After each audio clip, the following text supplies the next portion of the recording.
The heavy oak drawer finally gave way, with a sharp, metallic snap that echoed too loudly in the silence of the study.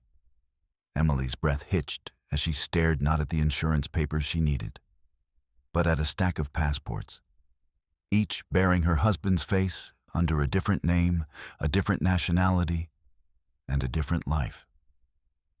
Her fingers brushed the cold, embossed seals of a man who didn't exist, while a yellowed newspaper clipping nearby whispered a name from a dead man's obituary.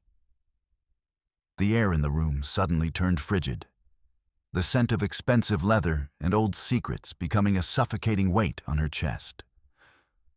A floorboard groaned in the hallway, followed by the slow, rhythmic click of leather soles on the parquet. Emily scrambled to shove the documents back, her hands shaking so violently the papers sliced into her skin. But the drawer jammed halfway. The shadow of a tall figure stretched across the rug, slowly swallowing the light until it touched the tips of her shoes. She looked up to see her husband standing in the doorway, his overcoat still damp from the rain, and his gray eyes devoid of the warmth she had trusted for 15 years. He didn't say a word. He simply reached out and began to slowly peel off his leather gloves, watching her with the cold, calculated precision of a predator who had just found his prey in his own home. Golden morning light flooded the kitchen in Naperville, Illinois, turning the white marble countertops into shimmering mirrors. Emily Carver stood by the polished island, watching the espresso machine release a hiss of steam that smelled of toasted Arabica beans. She tightened the belt of her ivory silk blazer, ensuring not a single wrinkle marred the professional silhouette she had spent years perfecting. On the kitchen island, her tablet pulsed with a notification for a board meeting in downtown Chicago, a reminder of the high-stakes world she navigated daily. Outside, the rhythmic click-hiss of the lawn sprinklers provided a heartbeat to the suburban silence, soaking the emerald grass of their colonial-style estate. Every object in the room, from the delicate porcelain cups to the crystal vases overflowing with fresh hydrangeas, whispered a story of stability and hard-won success. The domestic peace shattered when Emily glanced at her laptop screen. A notification in stark red font informed her that the family's comprehensive medical policy had been canceled without warning. The silence of the house suddenly felt heavy, pressing against her eardrums. She crossed the hallway, her heels clicking on the hardwood, until she reached Mark's private study. The room greeted her with a scent of expensive leather and aged oak. Emily's fingers trailed over the spines of architectural journals as she searched for the familiar blue folder containing their legal documents. She pulled open the top drawer of the massive oak desk, sifting through mundane piles of electric bills and dry cleaning receipts. The paper rustled under her touch, but the insurance papers remained missing. A cold knot of anxiety twisted in her gut, making her fingertips tingle as she began to dig deeper into her husband's private sanctuary. Emily reached for the mantelpiece, retrieving a spare key hidden inside a porcelain vase. She knelt before the desk's bottom compartment, sliding the metal into the keyhole. The mechanism shrieked in protest, the key catching halfway through the turn. Leaning closer, she noticed the lock differed from the others.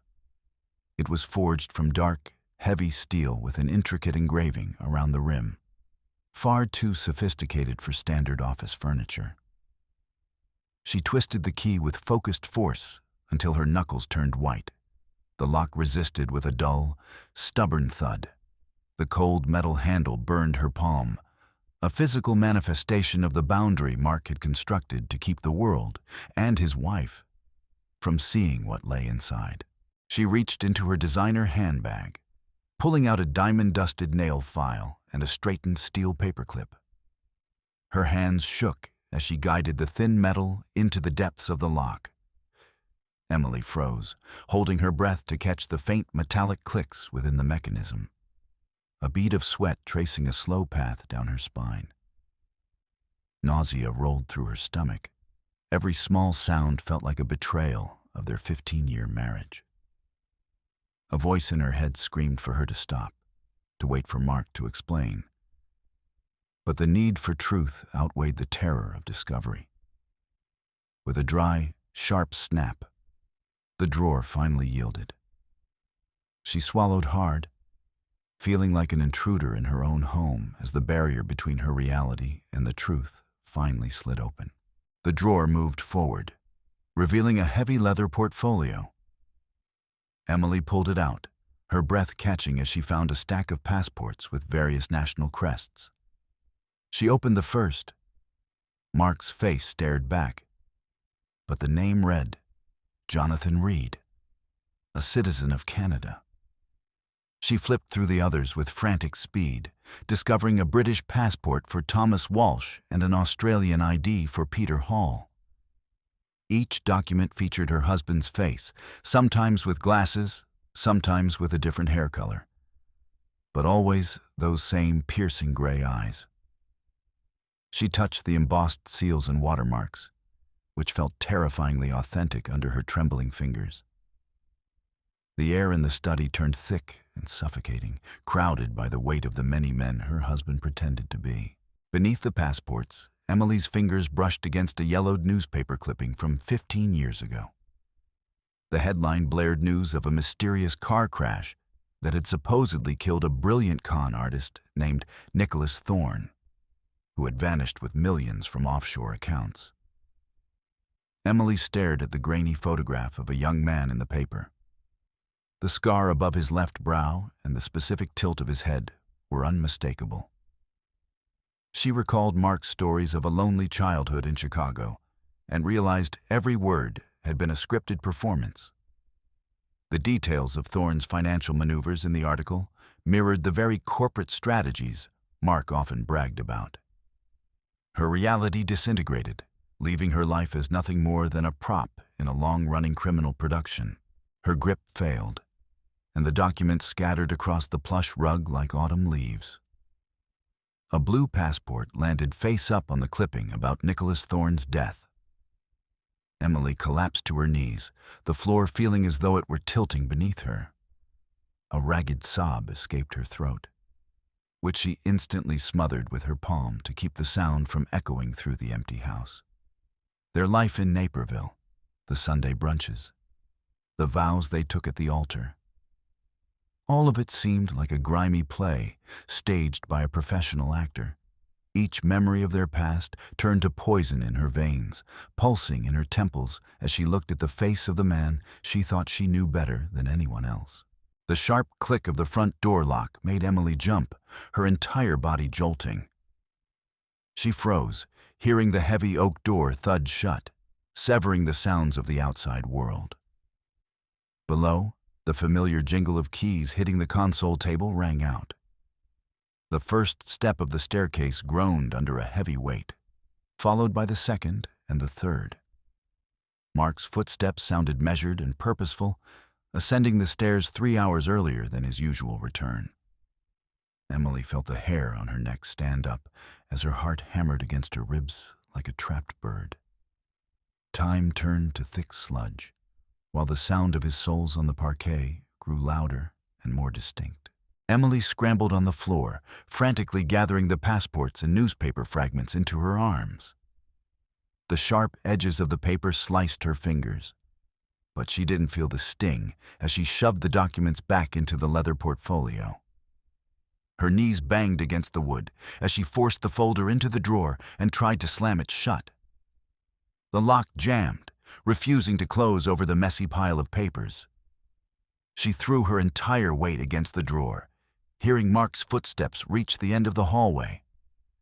Her shaking hand tried to guide the paperclip to reset the mechanism, while the shadow in the hallway grew longer and darker. She crawled away from the desk, desperately smoothing the wrinkles in her blazer and trying to still the tremors in her legs. A rectangle of light from the corridor was suddenly obscured by a massive figure, and Mark's shadow fell across the rug, touching the tips of Emily's shoes. Mark stood in the doorway, still wearing his overcoat, with droplets of rain glistening on his shoulders. His eyes slowly scanned the room, pausing on the slightly crooked desk drawer and the discarded nail file on the floor. Emily stood by the window, her nails digging into her palms so hard the skin turned red. The silence in the study became deafening, broken only by the sound of Mark's heavy, rhythmic breathing. His face remained an unreadable mask, but a cold calculation flickered in his pupils as he continued to study the cornered woman. Emily bent toward the floor, her fingers brushing the carpet in a desperate charade. Her voice sounded thin and unnaturally high as she babbled about a favorite pearl earring slipping from her ear while she worked. She kept her eyes low, terrified that Mark would see the reflection of his true name in her gaze. A drop of cold sweat rolled down her temple, and she swiped it away, feigning frustration over the lost jewelry. Her fingers continued their mimicry of searching, though they were clenched into fists to hide the fine tremor. She prayed the shadows of the study would hide the burning flush on her cheeks and the chaos screaming through her mind. Mark closed the distance between them without a sound, stopping inches from where she stood. His heavy hand dropped onto her shoulder, and she felt the chill of his leather gloves through the silk of her blazer. He leaned down to her ear, the scent of his cologne, sandalwood mixed with something metallic, filling her senses. His fingers tightened just enough to pin her in place, stripping away any chance of retreat. The gesture held no affection, only the dominant grip of a predator assessing a threat to his lair. Emily remained motionless, afraid to breathe, as Mark slowly guided her toward a chair, turning the familiar study into a cage where he dictated every rule. Mark slowly opened his fist, and a small, shimmering pearl rested on the black leather of his palm.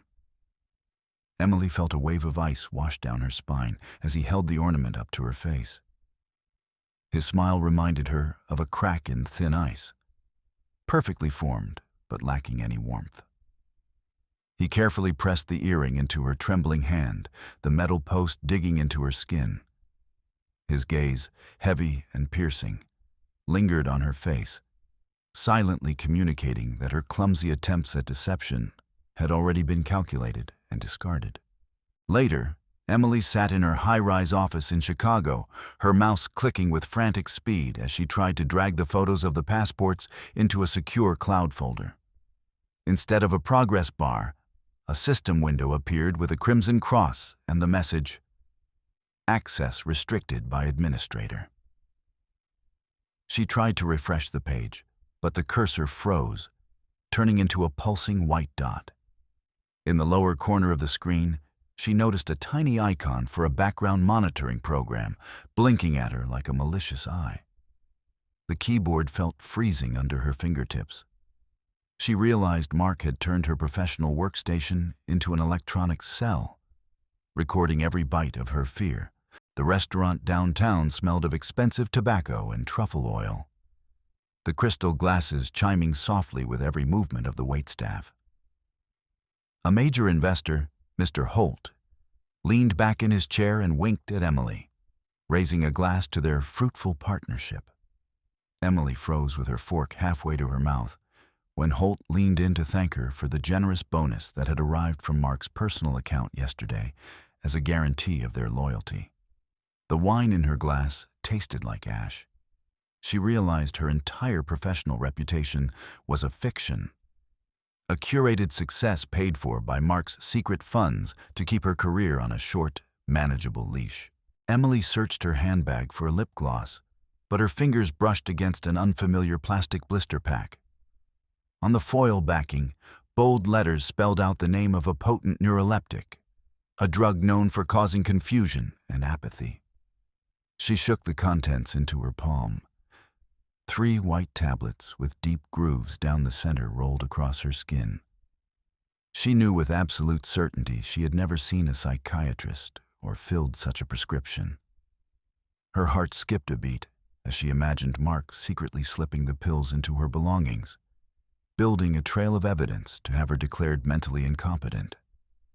The air in the room grew thin, and the walls seemed to inch closer.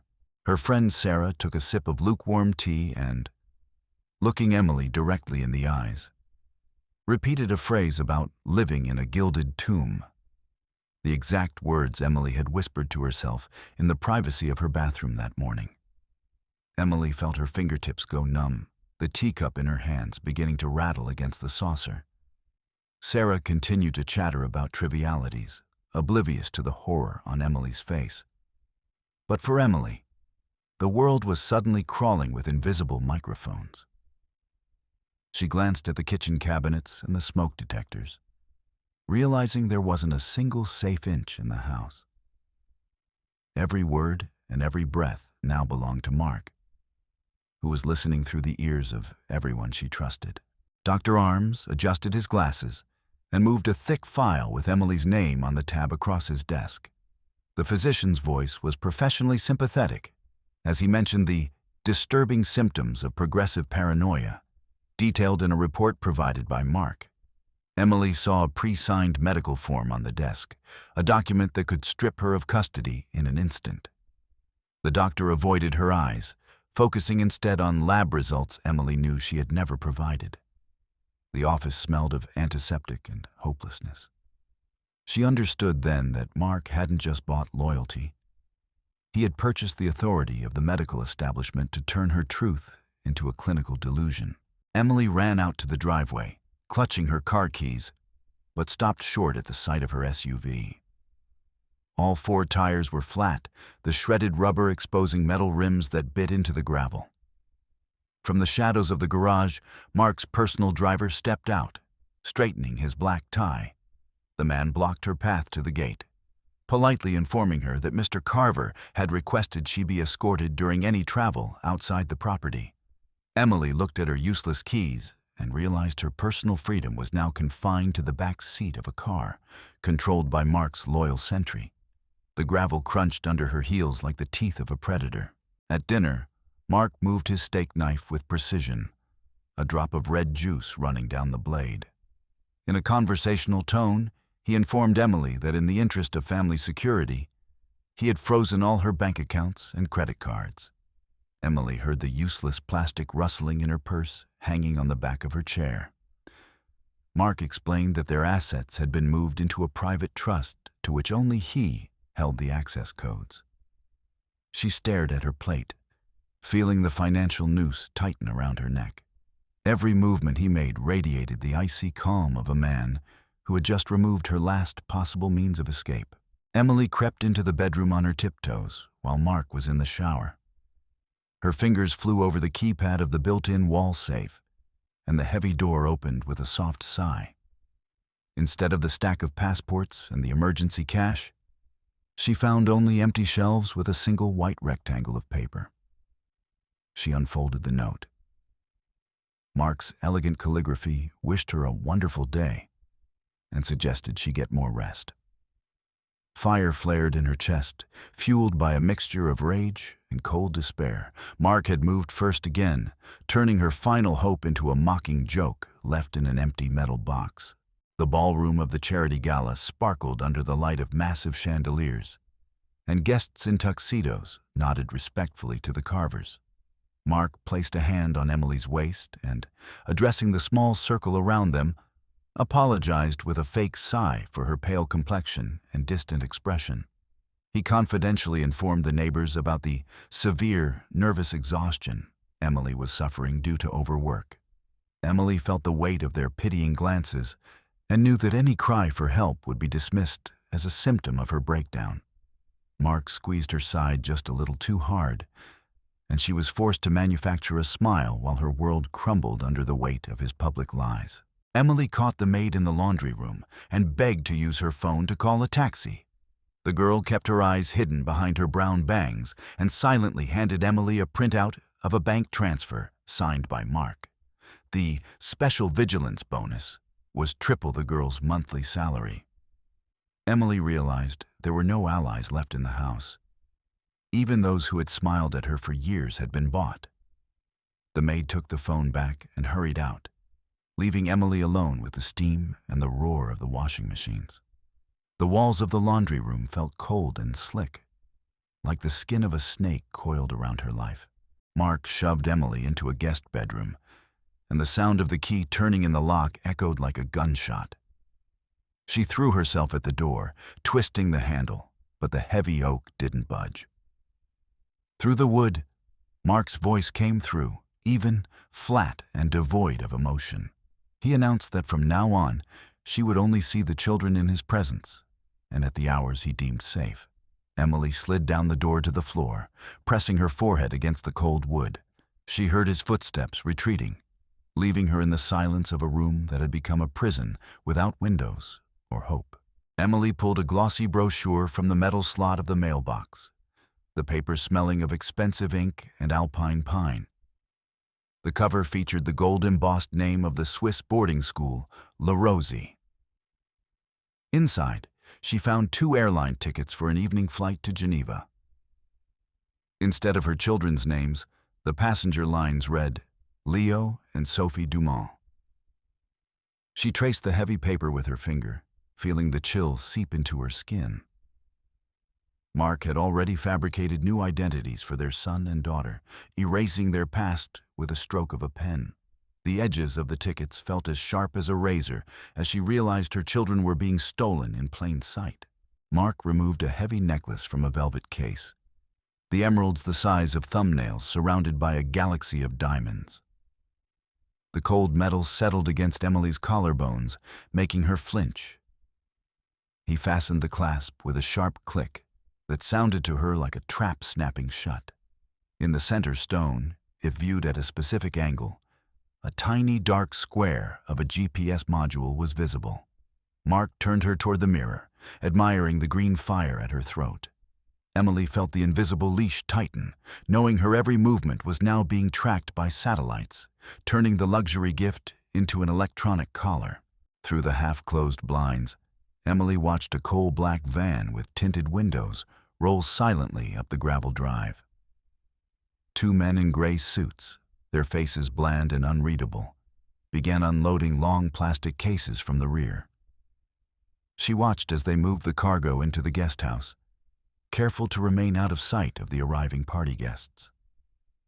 The metal latches on the cases caught the fading sunlight. Emily noticed a security firm's logo on one of the boxes, a company known for tactical gear.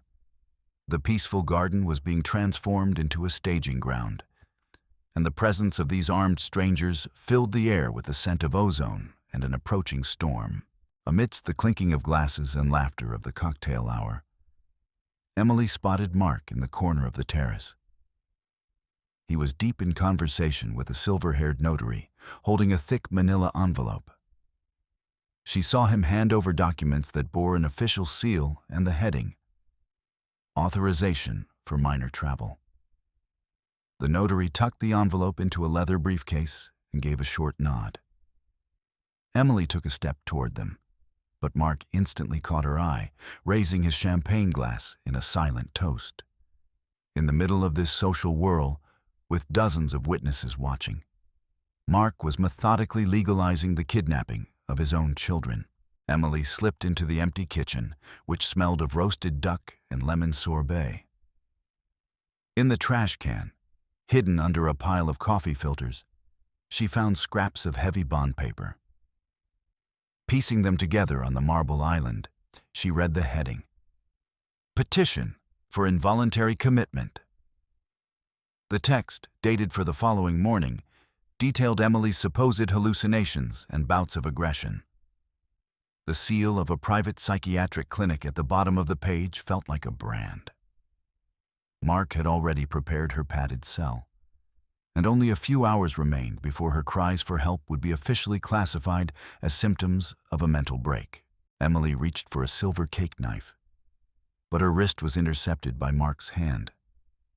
He pressed her back against the wall in the narrow pantry, where the air smelled of dry spices and dust. His chest heaved, nearly brushing the lace of her gown. She felt the heat radiating from him and saw the vein pulsing in his temple. With his free hand, he took the knife of it and placed it calmly on a shelf. The world shrank to the space between their faces. Emily felt like a cornered animal, trapped in a corridor where every move he made stripped away more of her oxygen and her options. Mark leaned into her ear, his voice hushed and almost tender. He whispered about how easily her foot might slip on the steep oak staircase in the middle of the crowded party. He described the sound of breaking vertebrae and the subsequent silence that everyone would attribute to her unstable condition.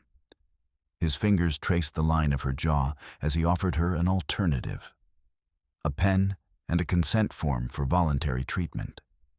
Emily looked at the dark opening of the hallway, which had suddenly become a potential execution site if she refused to become a compliant patient in his private asylum. Standing by the cracked door of his study, Emily heard the low rumble of Mark's voice. He was giving short, sharp instructions to his driver, demanding the limousine be running at midnight sharp, immediately following the final toast. She caught the details. The children's suitcases were already in the trunk, and the route to the private terminal avoided all city traffic cameras.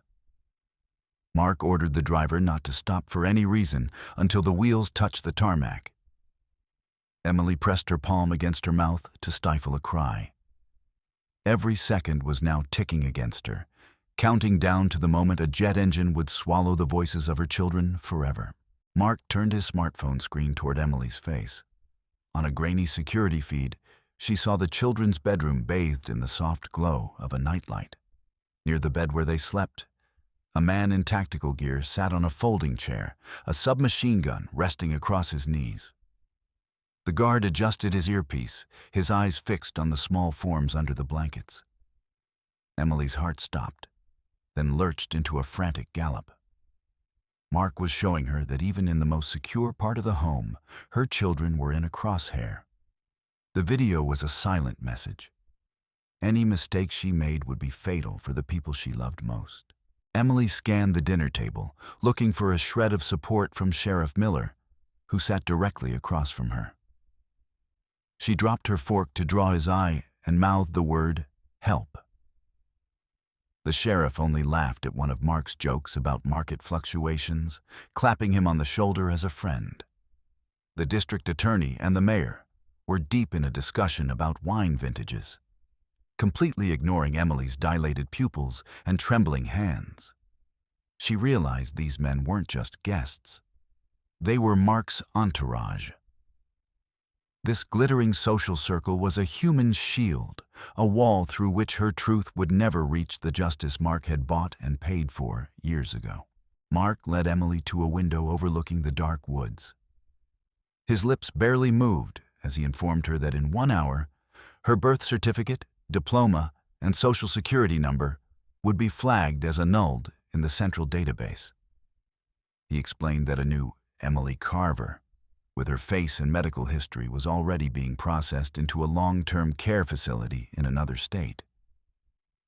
He promised her that the children would eventually get a new mother who wouldn't ask questions.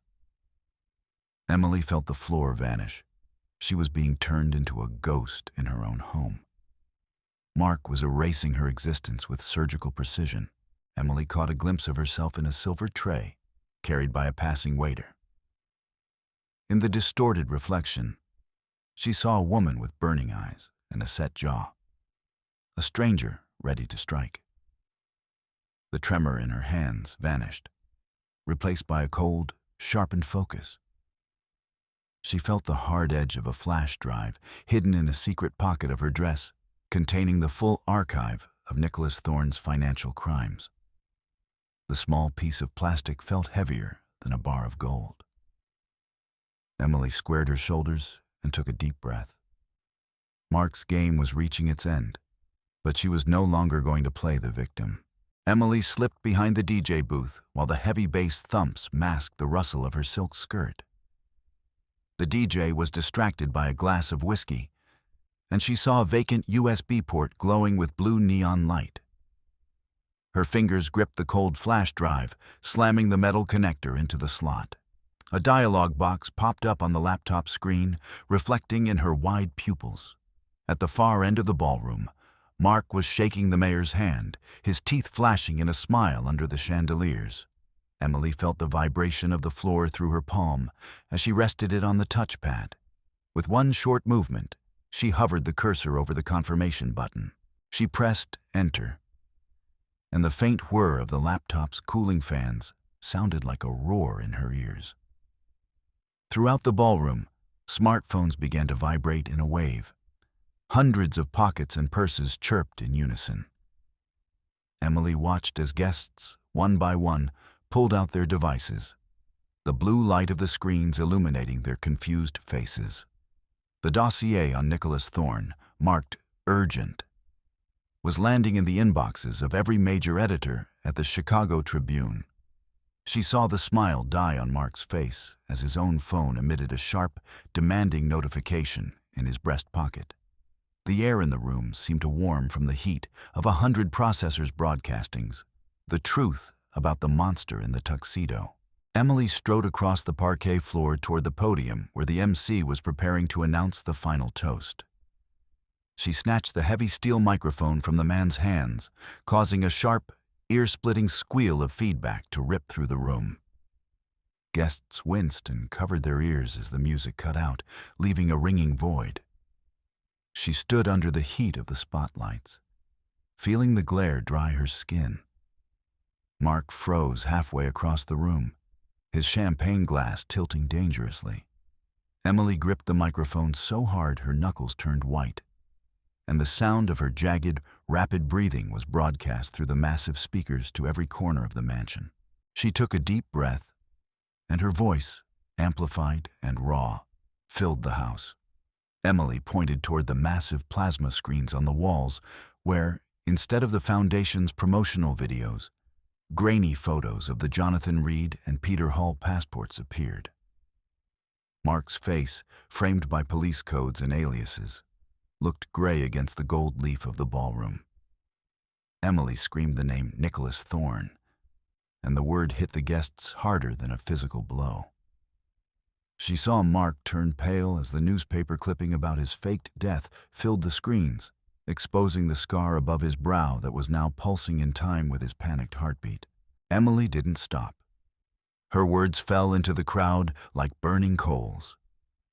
She shouted out the amounts of the bribes and the dates of the transfers, looking directly at the city councilman who had been reaching for a canapé.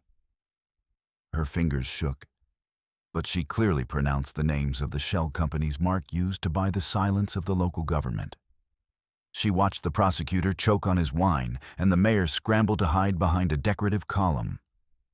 The ballroom smelled of ozone and terror. Emily was shredding her own reputation and her agency, burning every bridge as she displayed the dirty checks Mark thought were buried in a digital abyss. Mark lunged toward the stage, his face twisted in a mask of fury. But the sea of guests became a living wall. Emily watched as dozens of people raised their phones, trapping Mark in their lenses like a frantic insect. The flashes blinded him, forcing him to shield his eyes and slowing his progress. Men in tuxedos stepped back in disgust, unwilling to touch the man whose face was now synonymous with an international manhunt. Emily watched from above as Mark paced and turned among the lace and silk, his stature shrinking with every new shutter click. The space around him turned into a vacuum, leaving him an isolated target under a crossfire of digital evidence. Sheriff Miller pulled his vibrating phone from his pocket and stared at the screen, which displayed screenshots of his personal correspondence with Nicholas Thorne. The sheriff's face turned a mottled red, and his hand moved instinctively toward his holster before dropping away. He looked around, catching the suspicious glares of his deputies, and turned abruptly toward the exit. Emily watched the sheriff's massive frame vanish through the doors toward the parking lot, leaving Mark without his promised muscle. The heavy oak door thudded shut, severing Mark's last link to official immunity, and the ballroom turned noticeably colder.